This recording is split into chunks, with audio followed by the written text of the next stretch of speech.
ആമിയുടെ കലാവിരുത്.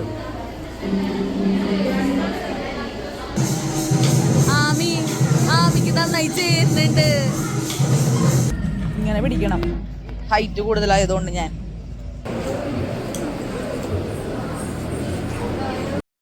അപ്പോൾ ഈ കലോത്സവം എന്ന് പറയുമ്പോൾ കലകളുടെ ഉത്സവം, സന്തോഷത്തിൻ്റെ ദിവസങ്ങളായിരിക്കും എന്നാണല്ലോ നിങ്ങൾ കരുതിയിരിക്കുന്നത്.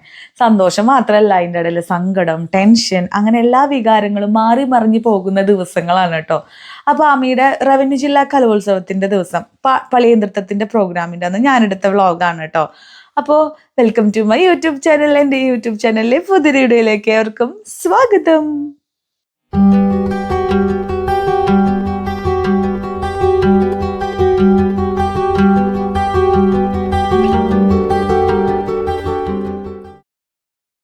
തൃശ്ശൂർ ജില്ലയിലൊക്കെ കലോത്സവങ്ങൾ, തൃശ്ശൂർ എന്നല്ല എല്ലാ ജില്ലകളിലും കലോത്സവങ്ങൾ ഇലക്ഷൻ കാരണം എല്ലാം മുന്നിലോട്ടാണ് കേട്ടോ നടത്തി പോകുന്നത്. ഇപ്രാവശ്യം സാധാരണ ഒരു ഡിസംബറിലൊക്കെയാണ് ജില്ലാ കലോത്സവങ്ങൾ വരാറ്. പക്ഷെ ഇപ്രാവശ്യം നവംബറിലോട്ട് നേരത്തേക്കാണ് നടത്തിയത്. അപ്പോൾ ഇപ്രാവശ്യം തൃശ്ശൂർ ജില്ലയുടെ നടന്നുള്ളത് ഇരിഞ്ഞാലക്കുടയിലായിരുന്നു. അപ്പോൾ ഞാനും അമ്മയും കൂടിയിട്ടാണ് കേട്ടോ ബസ്സിൽ ഇരിഞ്ഞാലക്കുടയ്ക്ക് പോയത്. എല്ലാവരും ബുദ്ധിമുട്ടിക്കണ്ടെന്ന് കരുതിയിട്ട് അച്ഛൻ പറഞ്ഞാൽ കൊണ്ടുവന്നാക്കി തരും, പക്ഷെ പിന്നെ തിരിച്ചു വരണം, അതൊക്കെ പണിയല്ലേ എന്ന് കരുതിയിട്ട് ഞാനും അമ്മയും കൂടെ ബസ്സിലാണ് കേട്ടോ പോയിട്ട്. അമ്മ സ്കൂൾ പിള്ളേരെ പോലെ ഉച്ചയ്ക്കുള്ള ചോറും വൈകുന്നേരത്തേക്കുള്ള ബിസ്ക്കറ്റ് അടക്കം കൊണ്ടാണ് അമ്മ വന്നിട്ടുണ്ടായിരുന്നത്. ഞാനാണെങ്കിൽ ഫുഡൊന്നും പാക്ക് ചെയ്ത് കൈ പിടിച്ചിട്ടുണ്ടായിരുന്നില്ല. ആമിക്ക് ഞാൻ ഇഡ്ഡലി കൊടുത്തു വിട്ടിട്ടുണ്ടായിരുന്നു. അപ്പം ഞാൻ ഒരു ബേക്കറിയിൽ കയറിയിട്ട് 1-2 ചിക്കൻ റോളും കാര്യങ്ങളൊക്കെ വാങ്ങിച്ചിട്ടുണ്ടായിരുന്നേ. പിള്ളേർക്ക് വേണമെങ്കിൽ ആ ഒരു ടീ സ്നാക്കിൻ്റെ ടൈമിൽ കൊടുക്കാമല്ലോ എന്നൊക്കെ കരുതിയിട്ട്, കൂട്ടത്തിൽ എനിക്കും കഴിക്കാമല്ലോ, ഞാൻ ഉച്ചയ്ക്കുള്ള ഫുഡ് എടുത്തിട്ടില്ല എന്ന് പറഞ്ഞല്ലോ. അപ്പോൾ അതൊക്കെ വാങ്ങിച്ച് ഞങ്ങളിതേ സ്കൂളിലെത്തിയിട്ടോ. അമ്മ നേരെ പ്രോഗ്രാം കാണാനിരുന്നു. ഞാൻ ആമിയുടെ ശ്രീവൃന്ദയുടെയൊക്കെ അടുത്തേക്ക് വന്നു കേട്ടോ. ഇത് ആമിയുടെ ഫ്രണ്ടാണ്, വൃന്ദാപ്പി എന്നാണ് കേട്ടോ പിള്ളേർ വിളിക്കാറ്. അങ്ങനെ ഇവരെ ഡ്രസ്സൊക്കെ ചേഞ്ച് ചെയ്യുന്ന ടൈമായി. കാരണം 2:30 പ്രോഗ്രാം പറഞ്ഞത്. ഞാൻ ഈ പറയുന്ന സമയങ്ങളൊക്കെ നിങ്ങളൊന്ന് ഓർത്ത് വെക്കണം കേട്ടോ. 2:30 ഇവരുടെ പ്രോഗ്രാം ചാർട്ട് ചെയ്തിട്ടുണ്ടായിരുന്നത്. പക്ഷെ നമുക്ക് അവിടെ വേദിയിൽ കളിക്കുന്ന ഒരു പ്രോഗ്രാമിൻ്റെ ഒരു നിഗമനം അനുസരിച്ച് നമുക്ക് മനസ്സിലായിട്ടുണ്ടായിരുന്നു എന്തായാലും നീളുമെന്ന്. അങ്ങനെ ഞങ്ങളൊരു 12:30-1 മണിക്ക് ആകുമ്പോഴേക്കും ഡ്രസ്സൊക്കെ മാറി തുടങ്ങി. കാരണം ഇതിനൊരു മേക്കപ്പ് ഒന്നല്ല ഇതിന് വേണ്ടത്. അതിൻ്റെ ഒരു ആദിവാസി നൃത്തം ആയതുകൊണ്ട് തന്നെ അതിൻ്റെ ഒരു ട്രഡീഷണൽ വേയിൽ ഒരുങ്ങണം. അതിനൊക്കെ മാർക്കുണ്ടല്ലോ. ഇതൊരു കലോത്സവമാണല്ലോ, നോർമൽ ഒരു സ്റ്റേജ് പെർഫോമൻസ് പോലെയല്ല. അപ്പം അതുകൊണ്ട് തന്നെ ഇവർ മാഷും ടീച്ചറും ബിനീഷ് മാഷും ആതിരയും കൂടെ അവിടെ പോയി അതിനെപ്പറ്റി പഠിച്ച് അങ്ങനെയാണ് കേട്ടോ അവരിതൊക്കെ ചെയ്യുന്നത്. അപ്പോൾ അതിൻ്റെ ഒരു ട്രഡീഷണൽ വേ അവർക്കറിയാം. അങ്ങനത്തെ ഒരു രീതിയിലാണ് ചെയ്തിട്ടുണ്ടായിരുന്നത്. കഴിഞ്ഞ തവണ പക്ഷേ ആമയൊക്കെ പാട്ട് പാടുന്നവർ സാരിയാണ് കൊടുത്തിട്ടുണ്ടായിരുന്നത്. പക്ഷെ ഇത്തവണ അതിലൊരു ചേഞ്ച് ഉണ്ടായിരുന്നു. അവരും ഡാൻസേഴ്സിൻ്റെ സെയിം കോസ്റ്റ്യൂം തന്നെയായിരുന്നു കേട്ടോ ഇപ്രാവശ്യം ഇട്ടുണ്ടായിരുന്നത്.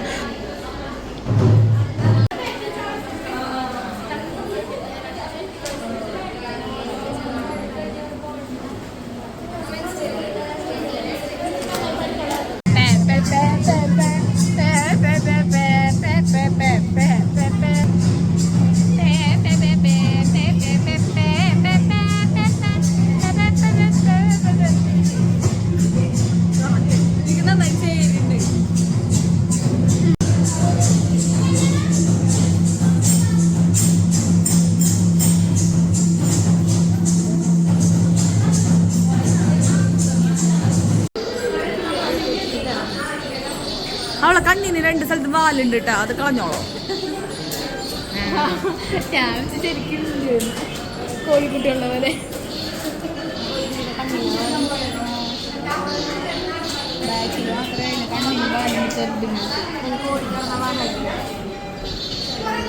കോഴി വാലിന് കിട്ടില്ലേ. കഴുത്തിൽ മാലിട്ടപ്പോളെ കറക്റ്റ് ലുക്ക് വന്ന്. മറ്റേ പാട്ട് പെണ്ണായാൽ പൊന്നു വേണോ.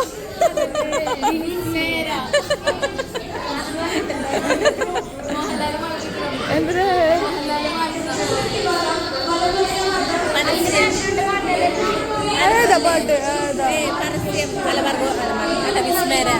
ഡയമണ്ടിന്റെ പരസ്യം.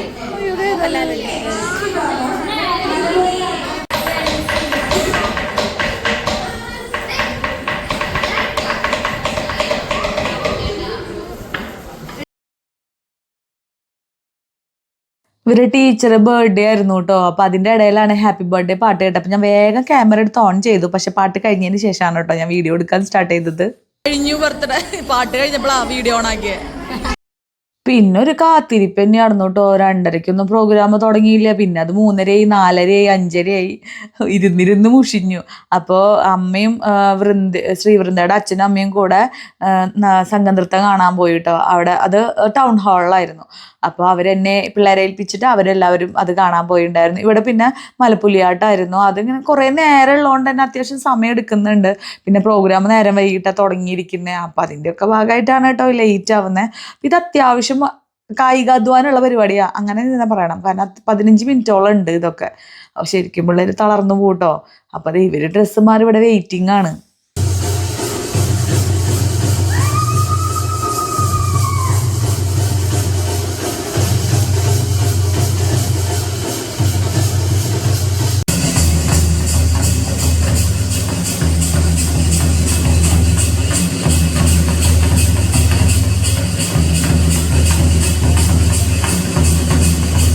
പിന്നെ ഒരു ഏകദേശം സമയമായപ്പോൾ പിള്ളേര് ഇഞ്ചപ്പുല്ല് വെച്ച് കെട്ടാൻ തുടങ്ങിയിട്ടോ. കാരണം അതാണ് അവരുടെ ട്രഡീഷണൽ വേ ഓഫ് ഡാൻസിൻ്റെ കോസ്റ്റ്യൂം എന്ന് പറയുന്നത്. അപ്പോൾ ഒരു എന്താ ഇതിന് മുകളിൽ ഇത് കെട്ടണം. ആ ചേട്ടനാണ് കേട്ടോ അതൊക്കെ റെഡിയാക്കി തന്നിട്ടുള്ളത്. അപ്പോൾ അങ്ങനെ അതൊക്കെ വെച്ച് കെട്ടാണ് പിള്ളേരെ.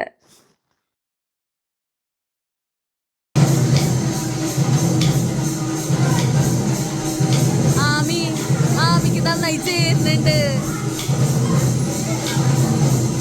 ഇല്ലേ? അവൾക്ക് നന്നായി ചേരുന്നില്ല. ശരിയാക്കിയാലോ?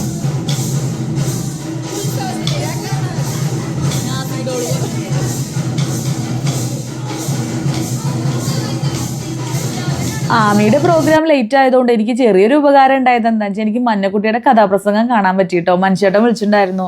ആമിയുടെ ഈ പ്രോഗ്രാം നടക്കുന്ന വേദിയുടെ അടുത്ത് തന്നെയായിരുന്നു കഥാപ്രസംഗത്തിൻ്റെ വേദി. അപ്പോൾ ഞാൻ നേരെ അങ്ങോട്ട് ചെന്നു കേട്ടോ. ഞാൻ ചെറുപ്പത്തിൽ 5ാം ക്ലാസ്സിലൊരു കഥാപ്രസംഗമൊക്കെ അവതരിപ്പിച്ചിട്ടുണ്ട്. എനിക്ക് സിസ്റ്റർ പഠിപ്പിച്ചു തന്നിട്ട് അന്ന് എനിക്ക് 2nd പ്രൈസ് കിട്ടിയിട്ടുണ്ടായിരുന്നു സ്കൂളിലത്തെ കലോത്സവത്തിൽ കേട്ടോ. അപ്പോൾ നമുക്ക് മഞ്ഞക്കുട്ടിയുടെയും ടീമിൻ്റെയും കഥാപ്രസംഗത്തിൻ്റെ ചെറിയ പ്രസക്ത ഭാഗങ്ങൾ നമുക്ക് കാണാം. അപ്പോൾ അതിൽ മെൽഫി ചേച്ചിയും മനുഷ്യേട്ടനും സാറക്കുട്ടിയും ഒക്കെ അവിടെ ഇരിക്കുന്നുണ്ട്. എല്ലാ വാർത്തയും വായിച്ചതിന് ശേഷമേ പത്രവിതരണം നടത്തിയിരുന്നുള്ളൂ. അതുകൊണ്ട് യുദ്ധസമയത്തെ ഓരോ വാർത്തയും അവനെ ചിന്തിപ്പിച്ചു. രാത്രിയിലെ പഠനത്തിന് വിളക്കിലൊഴിക്കാൻ മണ്ണെണ്ണ വാങ്ങാൻ പത്രവിതരണത്തിൽ നിന്നും കിട്ടുന്ന തുച്ഛമായ കാശ. അതിലെ ഹാർമോണിയം വായിക്കുന്നതാണ് കേട്ടോ മഞ്ഞക്കുട്ടി. നല്ല രസമുണ്ടായിരുന്നു കേട്ടോ കേട്ടിരിക്കാനായിട്ട്. APJ അബ്ദുൽ കലാമിൻ്റെ ജീവചരിത്രത്തിലത്തെ ചെറിയ പ്രസക്ത ഭാഗങ്ങളൊക്കെയാണ് കേട്ടോ അവർ അവതരിപ്പിച്ചിട്ടുണ്ടായിരുന്നത്. കുറേ സ്കൂളും പള്ളിയൊക്കെ ഉള്ള ഒരു സെൻ്ററാണ് കേട്ടോ ഇവരെ മത്സരം നടന്നത്. നല്ല രസമുണ്ടായിരുന്നു. അവിടെ പ്രാർത്ഥനയൊക്കെ ഉണ്ടായിരുന്നു ഒരു സമയമായപ്പോൾ. അത് കാരണം പ്രോഗ്രാം കുറച്ച് നേരത്തേക്ക് നിർത്തി വെക്കുകയൊക്കെ ചെയ്തായിരുന്നു. അപ്പോൾ അതേ പിള്ളേർ ഓരോ ടീമുകളൊക്കെ റെഡി ആയിട്ട് പുറത്തിറങ്ങിയിട്ടുണ്ടായിരുന്നു കേട്ടോ. പിന്നെ ഞാനൊരു കാര്യം പറയാൻ മറന്നു. ഇന്നസെൻറ്റിൻ്റെ നാടാണ് കേട്ടോ ഇരിഞ്ഞാലക്കുട. ആളുടെ മരിച്ചതിൻ്റെ കല്ലറയൊക്കെ അവിടെ ഉണ്ടായിരുന്നു. അങ്ങനെ അതെ ഇവിടെ പ്രോഗ്രാം ഞാൻ പറഞ്ഞ 2:30-ക്ക് തുടങ്ങേണ്ട പ്രോഗ്രാം തുടങ്ങിയപ്പോൾ 6:30 സംതിങ് ആയിട്ടുണ്ട് കേട്ടോ. അത്യാവശ്യം ലേറ്റ് ആയിട്ടുണ്ട് തുടങ്ങുമ്പോൾ. പിള്ളേരൊക്കെ ഇത്രയും നേരം ഡ്രസ്സ് മാറി ഇരുന്നതിൻ്റെ ഒരു ക്ഷീണം എല്ലാവർക്കും ഉണ്ടായിരുന്നു. കാരണം എന്താ വെച്ചാൽ ഉച്ചയ്ക്കുള്ള ഭക്ഷണം കഴിച്ച് കഴിഞ്ഞ് ശരിയായിട്ടുള്ള രീതിയിലൊന്നും വൈകുന്നേരം കഴിക്കാൻ പറ്റില്ല. കാരണം ഇങ്ങനെ ഡ്രസ്സ് ഇട്ട് നിൽക്കുമ്പോൾ നമ്മുടെ മനസ്സിലൊരു ടെൻഷനും കാര്യങ്ങളൊക്കെ അല്ലേ.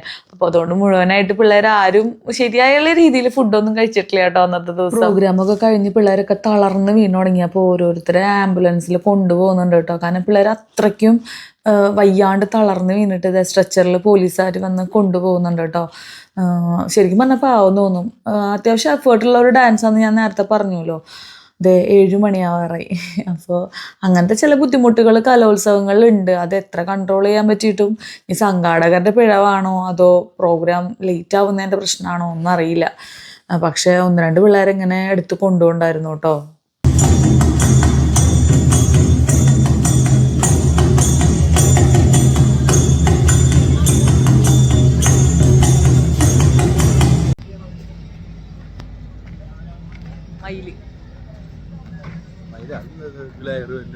അത് ഗ്ലാസ് പൊട്ടിയിട്ടോ. ഗ്ലാസ്സിന് ഇവിടെ ഒരു പൊട്ടല് വന്നിട്ടുണ്ട്. മാറ്റണം. ഇങ്ങനെ പിടിക്കണം. ഹൈറ്റ് കൂടുതലായതുകൊണ്ട് ഞാൻ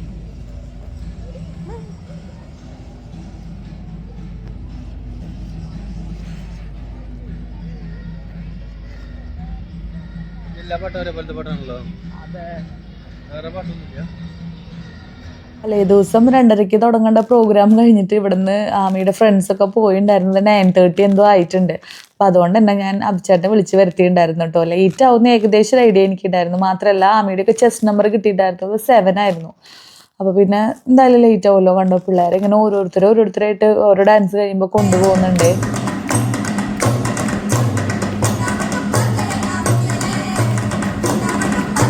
നമുക്ക് ആമിയുടെ ടീമിൻ്റെ പ്രോഗ്രാം കാണാം കേട്ടോ. നമസ്കാരം. ഇടുക്കി ജില്ലയിലെ പളിയ സമുദായക്കാർ പാടിക്കളിച്ചു വരുന്ന പളിയ നൃത്തമാണ് ഞങ്ങൾ അവതരിപ്പിക്കുന്നത്. ഞങ്ങൾ ഉപയോഗിക്കുന്ന തനതായ നാട്ടുവാദ്യങ്ങൾ ഉറുമി, മുളം ചെണ്ട, നഗാര, ജാൽറേ എന്നിവയാണ്. ഞങ്ങൾ ആരംഭിക്കട്ടെ.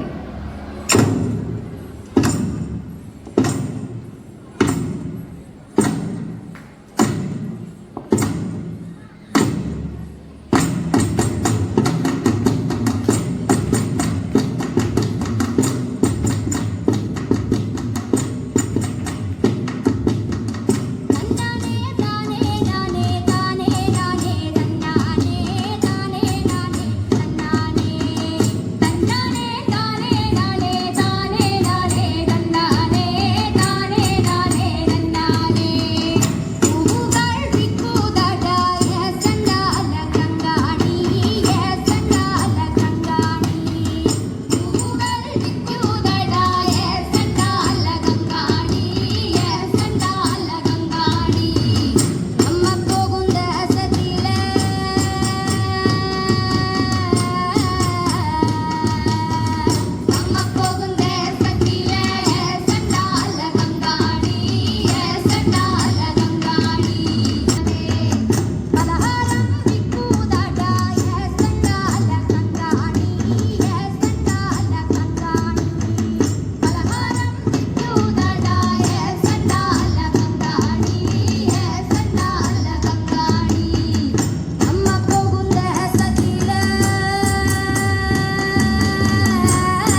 പിള്ളേരെന്തായാലും അവരുടെ മാക്സിമം എഫേർട്ടിൽ കളിച്ചിട്ടുണ്ടായിരുന്നു. എല്ലാവരും തളർന്ന് വീണുണ്ടായിരുന്നു. കളിച്ച് കഴിയാറായപ്പോൾ തന്നെ പാരൻസിന് ഒരു ഏകദേശം ഐഡിയ ഉണ്ടായിരുന്നു. കാരണം അത്രയും വയ്യാണ്ട് അതിൻ്റെ പിള്ളേർക്ക് കളിക്കുമ്പോൾ. മാത്രമല്ല ഇത് ഞാൻ പറഞ്ഞല്ലോ, ഇതിന് അത്യാവശ്യം എഫേർട്ട് എടുത്തിട്ടാണ് ഇവർ കളിക്കുക. പാട്ട് പാടുന്നവരായാലും കൊട്ടും ഇത്ര നേരം നിന്ന് ചെയ്യണമല്ലോ, അതിനൊരു അത്യാവശ്യം എഫേർട്ട് തന്നെ വേണം. അപ്പോൾ എന്തായാലും അവർ പ്രോഗ്രാമൊക്കെ കഴിഞ്ഞു. പിള്ളേർ അവിടെ നിന്നൊക്കെ അമ്മമാരും ഇവരൊക്കെ വന്ന് വെള്ളമൊക്കെ കൊടുത്ത് അവിടെ നിന്ന് എണീപ്പിച്ച് കൊണ്ടുവന്ന് ക്ലാസ് റൂമിൽ ഇരുത്തിയിട്ടോ. പിന്നെ എന്തായാലും ഇരുന്നതല്ല, ഇനി റിസൾട്ട് കൂടി കേട്ടിട്ട് പോകാമെന്ന് വിചാരിച്ചു. അപ്പോൾ നമുക്ക് റിസൾട്ട് കാണാം കേട്ടോ. കാര്യങ്ങളെ പറ്റിയെല്ലാം രാഹുൽ പറഞ്ഞു.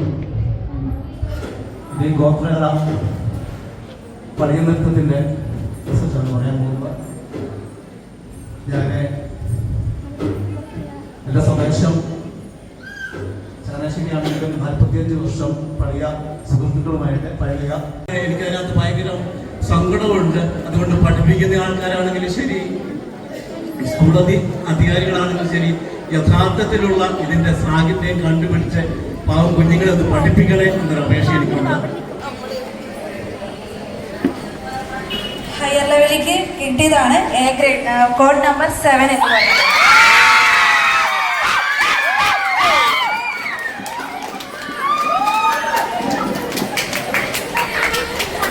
എല്ലാവരുടെയും പ്രത്യേക ശ്രദ്ധയ്ക്ക് ഉടനെ തന്നെ HSS വിഭാഗം മത്സരങ്ങൾ ആരംഭിക്കുന്നതായിരിക്കും.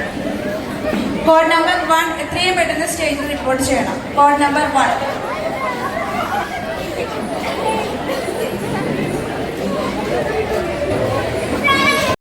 പല സ്ഥലത്തും ജഡ്ജ്മെന്റിൽ ഭയങ്കരമായിട്ട് പ്രശ്നങ്ങൾ നടക്കുന്നുണ്ട്. ജഡ്ജസ് മുൻകൂട്ടി തന്നെ പ്രോഗ്രാം വിന്നേഴ്സിനെ നിശ്ചയിച്ചിട്ട് ഇരിക്കണം എന്നുള്ള പല ഇൻഫർമേഷൻ അവിടെ നിന്ന് ഇവിടുന്ന് കിട്ടിയിട്ടുണ്ടായിരുന്നു കേട്ടോ.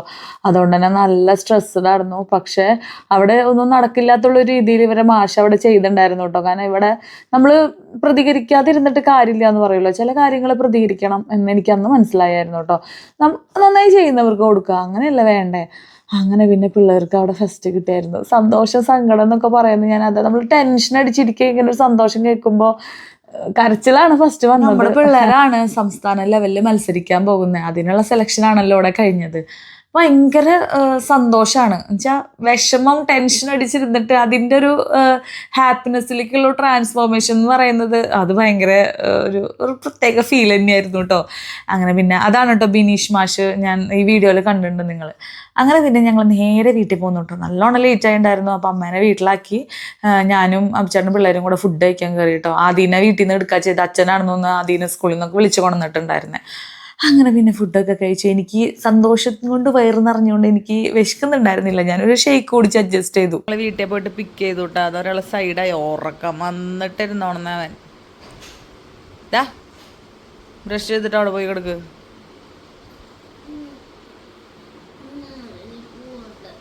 എത്തി ഗൈസ്, ഇന്നത്തെ മത്സരവും ഇതൊക്കെ കഴിഞ്ഞു. നല്ലോണം ടെൻഷൻ അടിച്ചിട്ട് ഇരുന്നോണേ.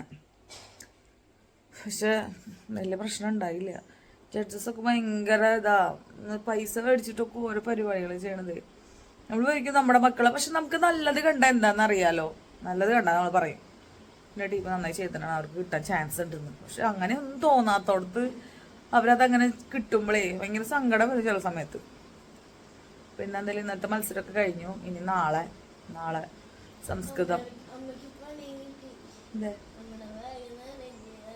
എൻ്റെ ബാഗൊക്കെ നനഞ്ഞു. അതൊന്നും ഞാൻ വീഡിയോ എടുത്തിട്ടില്ല. എൻ്റെ ബാഗിൽ വെള്ളം പോയിട്ട് എല്ലാ സാധനങ്ങളും പുറത്തെടുക്കലും ഇനി നാളെ അത് കൊണ്ടുപോകാൻ പറ്റില്ല. പിന്നെ ഒരു വേറൊരു എക്സ്പീരിയൻസ് ആണ്. കുറേയൊക്കെ ഞാൻ വ്ളോഗ് എടുത്തിട്ടുണ്ട്, ഞങ്ങൾക്ക് ഷെയർ ചെയ്യണം. ഒരു ഭയങ്കര കഷ്ടം തോന്നും പിള്ളേരുടെ അവസ്ഥയെ. നല്ലോണം പരിപാടി ലേറ്റായിട്ട് തുടങ്ങലും ഒക്കെ കൂടിയായിട്ട്. അപ്പോൾ ഇന്നത്തെ വ്ളോഗ് ഇത്രയേ ഉള്ളൂ. നമുക്ക് ഇനി നാളത്തെ വ്ളോഗിൽ വീണ്ടും കാണാം. Okay, bye, thanks for watching. അയ്യോ പോവല്ല, ഒരു കാര്യം കൂടി പറയാനുണ്ട്. വീഡിയോ ഇഷ്ടപ്പെടുകയാണെന്നുണ്ടെങ്കിൽ please like, share and subscribe. Okay, by.